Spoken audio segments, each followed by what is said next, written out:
One thing that people don't realize is that 70% of the assets of the NSSF are now managed by external investment managers. So that is a very big step. Of the 20% that is invested in property, all of that is also managed by external property managers. So there's been a huge shift, a huge improvement in the governance of the NSSF. But I really feel, look, we cannot keep on judging an institution by its history. And again, I don't think this is about the NSSF at all.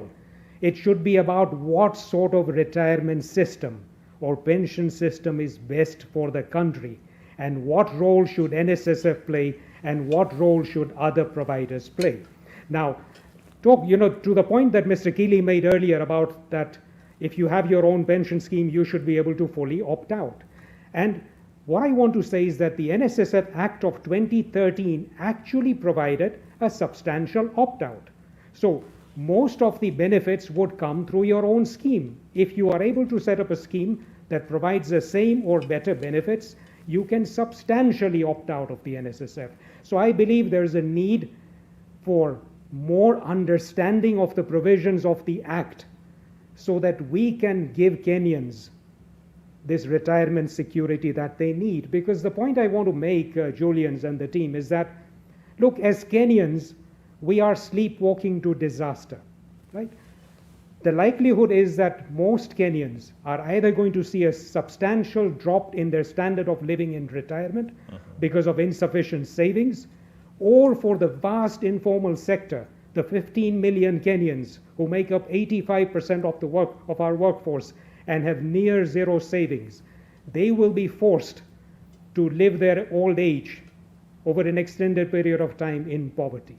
And there are things and solutions that we have that we must think about implementing. Okay. Now, let me just give you another context that currently we are a young country and there's only 2 million Kenyans above the age of 60. But in the next 20 years, we will be more than 9 million Kenyans above the age of 60. And the cost of just providing them with a very simple basic stipend would be 334 billion shillings in today's money terms. And this is more than 50% of the government's wage bill. Okay. And if you add the 100 billion shillings that the government has to pay for the unfunded public service scheme every year, it's simply not going to be a viable option. We need to say to Kenyans that self-help and thrift are the only way. We need to take personal responsibility and we need to provide them with those solutions. And yes, those solutions are there. The ability to be able to open a pension account digitally is there.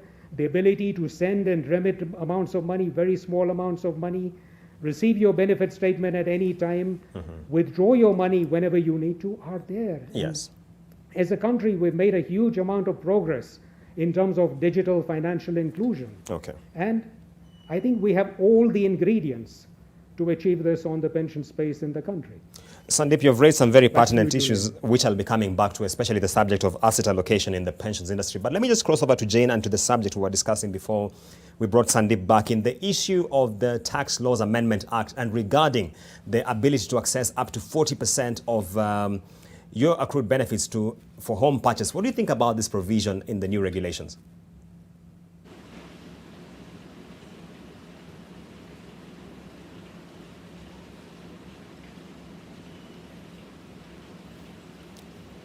Jane, if you can hear me, I'm asking you for your thoughts regarding the amendment to the RBA Act. Yes. Yeah, for this issue of accessing 40% of your accrued benefits for purchase of a house. What are your thoughts around this? Julian, maybe for this one, alluding to what Mr. Zomo has talked about,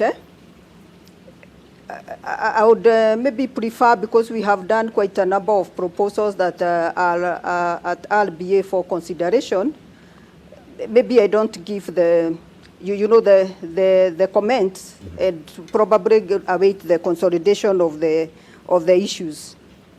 I see, and that's a fair point you are raising. But maybe to cross over to Hosea on the same issue. Hosea, what are your thoughts regarding this provision? And of course, Mr. Nzoma Mutuku has highlighted that there are a few things which are still being worked out in terms of how this will be implemented.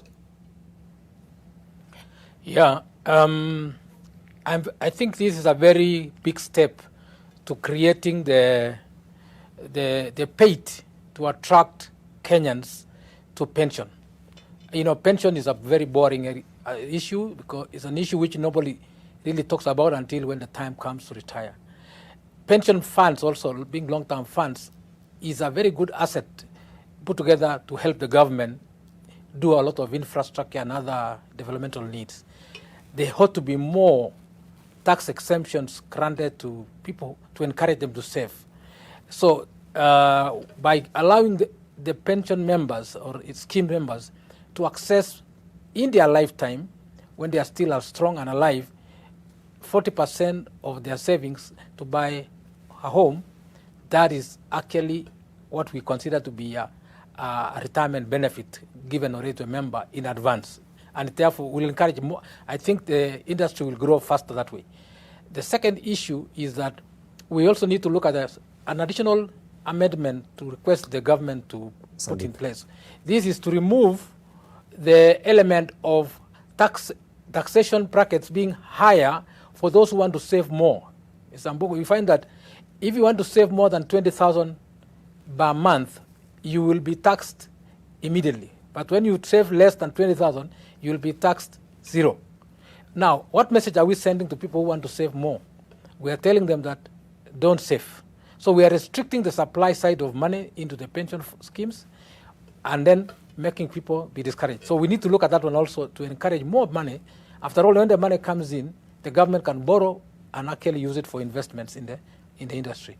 Now, so what I would like to say is that opening 40% is a beginning. I am advocating for a model which is in Singapore, where you have 3 accounts in Singapore for members of the pension scheme. It's a very successful model. One portion of the money in account will go to retirement, old age retirement. The second portion will go to saving for a house. Mm-hmm. The third portion of the money will go to other things like insurance, for medical and life insurance and so forth, and even education for your children. Now, if we approach pensions in the manner like that one, we are going to get Kenyans to take a serious interest in pension saving. For example, the RBA Act now allows schemes members to actually do what we call post-retirement medical fund arrangement. Yes. We then, if you combine the money which is supposed to be going to NHIF directly, it can come from the pension schemes so that you are able to have what you can call a pre-retirement and a post-retirement medical fund which members can enjoy when they retire. You can imagine that when you retire in Zambogo, you don't have any money when you retire for your medical fee services. Yeah. So we need to take care of all these things. And therefore, when you do that kind of bundling of benefits, you are actually creating more attraction for the public to come to pension schemes. Okay. And crossing over to Sandeep, something that Jose has mentioned is that we need more tax exemptions. I'm just curious to know, if you look at the Tax Laws Amendment Act, one of the detail inside there is that we should remove the NSSF from the income tax exemption. How do you think this will impact the industry? Well, I think it's very unfortunate that the finance bill has reintroduced this provision of taxing the investment income of the NSSF. It was there in the original Tax Laws Amendment Bill that was put to Parliament, and I'm really happy that the National Assembly rejected it then, and I'm hoping that they do so again. Because, look, NSSF is the largest retirement fund in the country. To tax its investment income would deal a very severe jolt to long-term savings in this country. And it's also unfair and discriminatory, because if NSSF is a provider in the industry and if its investment income is being taxed, I mean, it puts it into a very unfair state. Now, I think one reason is that the government feels that, look, this is a fund that's worth 250 billion shillings. But if you look at the 250 billion shillings, it is spread across 6 million Kenyans. And the average amount in members' accounts is only about 150 to 200,000 shillings. And to tax that would even further reduce the benefits, the inadequate benefits that are currently provided by the NSSF. So I'm really hoping that the policymakers will see sense and that this will be rejected on the floor of the House. Thank you. And that point by Sandeep takes us to our second break. We'll be coming back with more thoughts from the panelists on that particular issue. Don't go too far.